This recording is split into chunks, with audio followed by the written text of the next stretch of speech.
প্রিয় শিক্ষার্থীরা, যে যেখান থেকে দেখছো শুনছো, আশা করি সবাই সুস্থ আছো, নিরাপদে আছো, ভালো আছো। আজ আমরা আলোচনা করব 17 নম্বর নিয়ম, free hand writing and English speaking. If you wish to express your past ability in English, you can use this rule. গঠন, subject, could, verb present, extension.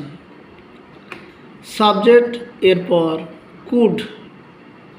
আমি এর আগেও বলেছি কুড মডাল অক্সিলারি, যে কোনো সাবজেক্ট গ্রহণ করতে পারে কুড মডাল অক্সিলারি, আর এরপর সবসময় ভার্বের প্রেজেন্ট ফর্ম হয়।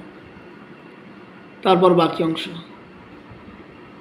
পারতাম এই ধরনের সেন্টেন্স যদি তুমি তৈরি করতে চাও, এনি হাও এখন পারো না বা ইতস্তবোধ করো, কিন্তু অতীতে পারতে, এমন কাজ তুমি যদি প্রকাশ করতে চাও ইংরেজিতে, তাহলে সাবজেক্ট প্লাস কুড প্লাস ভার্বের প্রেজেন্ট ফর্ম প্লাস বাকি অংশ।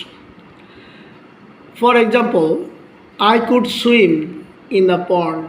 That means once upon a time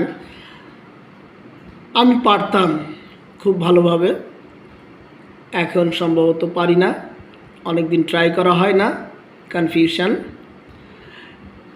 এই সমস্ত সিচুয়েশানে অতীতের অভ্যাস যদি প্রকাশ করতে চাও, তাহলে সাবজেক্ট কুড ভার্ব প্রেজেন্ট বাকি অংশ বসালে খুবই সুন্দর এবং ছোট সিম্পল সেন্টেন্স তৈরি হবে।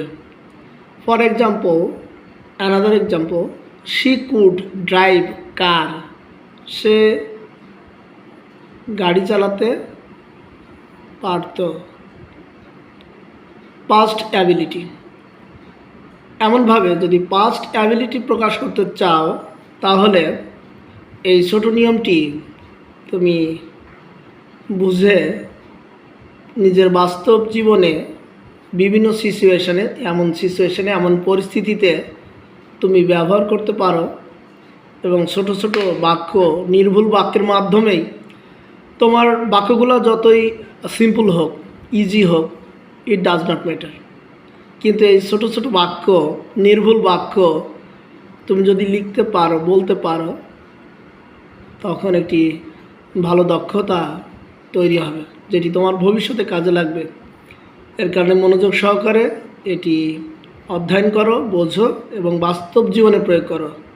সবসময় মনে রাখবে, যারা চেষ্টা করে তারা পারে, যারা চেষ্টা করে না তারা পারে না, এবং তাদের উন্নতি তেমন আশা করা যায় না। ধন্যবাদ সবাইকে।